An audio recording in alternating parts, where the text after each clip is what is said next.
बताया महाराष्ट्र का।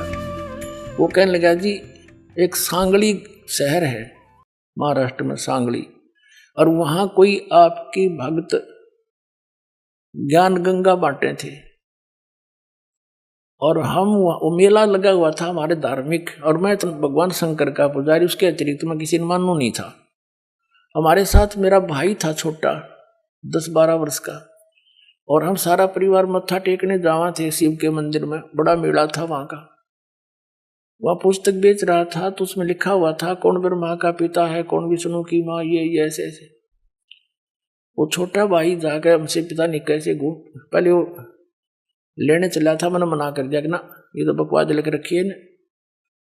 जब तो वो मेरे साथ आ गया, फिर पता नहीं कब निकल कर गया, वो किताब खरीद लिया वहां से, बुक, और छुपा कर रख ली उसने। जब मैं गाड़ी से उतरने लगा तब देखा मैंने वो पुस्तक ले रहा हुआ हाथ में, उसे मैंने छीन ली और मेज पर उल्टी रख दी कि इसके दर्शन भी नहीं करूं। वह रखी रही 2 महीने तक। एक बार मेरा कुछ ऐसी टेंशन बनी, कुछ ऐसे सर्कमस्टांस बन गए, मेरा सिर पाटन न हो गया, घनी टेंशन हो रही किसी बात की, और मैं बाहर बैठ गया चेयर लेके। थोड़ी देर में ध्यान आया, पुस्तक दिखी वो रखी रखाई। मैंने सोचा इसने देखता क्या है, मैं लगा उस पुस्तक को पढ़ने। वो मेरी तो टेंशन मतलब याद भी कोई ना कचकित गई, और 3 दिन कंटिन्यूस पढ़ी। अरे सह परिवार लेकर आ गया परमात्मा का बच्चा, सारे परिवार को।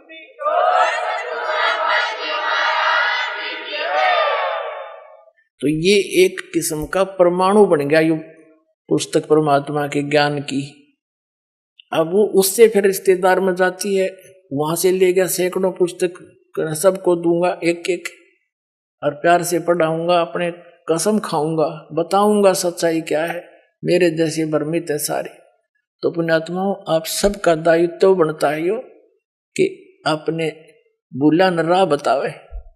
और पहले जब बताना, जब आपका विश्वास हो जाए कि दास सच्ची कह रहा है ना, भूल के भी इसका जिक्र ना करना जब तक आपका विश्वास ना हो। और विश्वास तो दास करा के छोड़ देगा, कोई बालका का लेख है, भगवान के बताया हुआ ज्ञान, इसमें इतनी भी मेन मेख नहीं पा सकती, और ये स्वीकार करना पड़ेगा, एक दिन आएगा। तारा मंडल बैठ कर ये चांद बड़ाई खावे, उदय भया जब सूरज का स्यों तारों छुप जावे।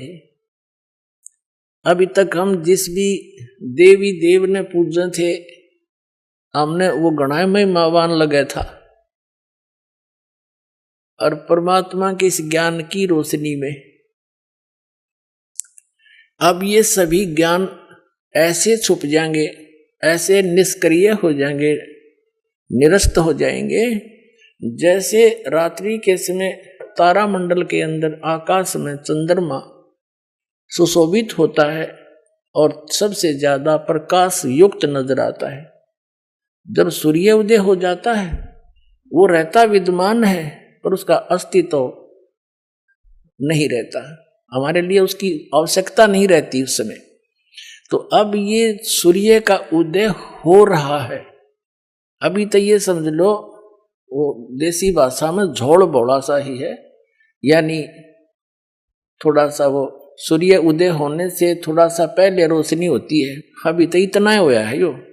अरे देखना जो शिखर में होगा सूर्य, पूरे विश्व में ज्ञान हो जाएगा, ये पूरे विश्व में।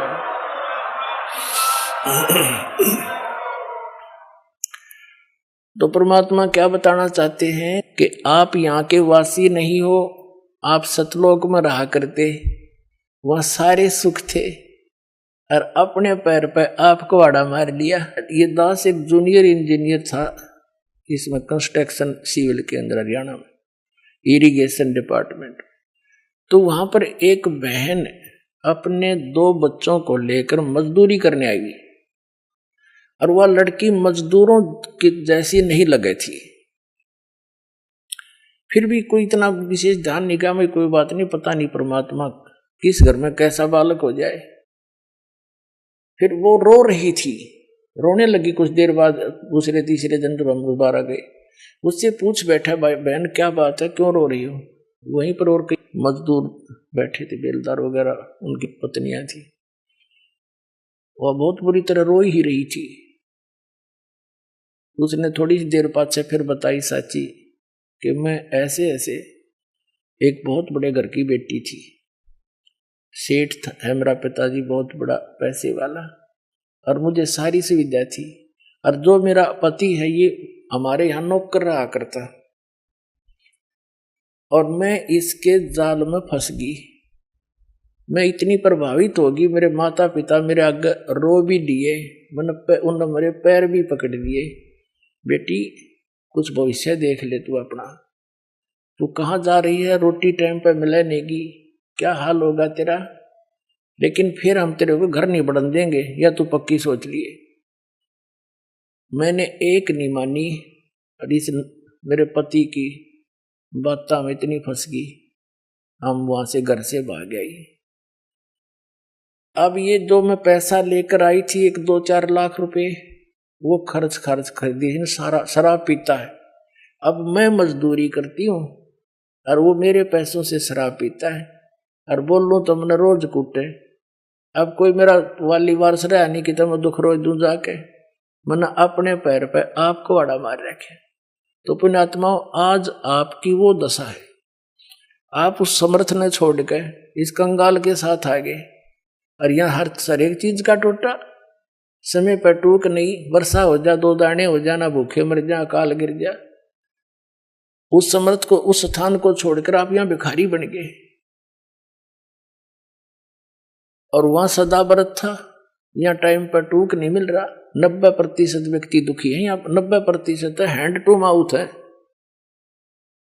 और कम से कम विश्व के 20-30 बल्कि 40% आदमी मांस खा के गुजारा कर रहे, मछली कोई खाने नहीं, ये खाने की चीज है, नरे पाप कमाने। तो कहने का भाव ये है पुण्यात्माओं, हम गलत स्थान पाएंगे, या वह वस्तु है ही नहीं जो हमने, जिसकी हमें आवश्यकता है, अति आवश्यकता है। किस किस चीज की आवश्यकता है? तो मृत्यु नहीं होनी चाहिए। अगर हमारी मृत्यु ना हो, हम फिर भी से ढीठ हो रहे हैं, कोई दिक्कत नहीं, तो हाथ भी कट जाए, पाँव भी कट जाए, मृत्यु ना होनी चाहिए। अरिया भी कंपलसरी। दूसरा, बुढ़ापा नहीं होना चाहिए, कोई वृद्ध होना पसंद नहीं करता, सारे होंगे। फिर आप देख रहे हो, यहाँ सारी सुविधा चाहिए, बड़ी कोठी, सबकी इच्छा है बड़ी कोठी हो, कार हो, पार्क हो, डली हो, सरोवर हो स्नान करने। तो ये सुविधाएं आप यहाँ खोज रहे हो, जहां 7 जन्म भी 100 असंख्य जन्म नहीं पा सकती आपको। ये सतलोक में है, आपकी ज्यों की त्यों रखी है, वहां आपका सारा सामान सुरक्षित है। लेकिन आपकी बुद्धि कद सेट होएगी जिस दिन आपकी बुद्धि यहां से इस ज्ञान से हटेगी। ये ना सोचना दास कोई एक लोक वेद दंत कथा सुना रहा है, या किसी डोम बाट की गाई हुई कथा सुना रहा है।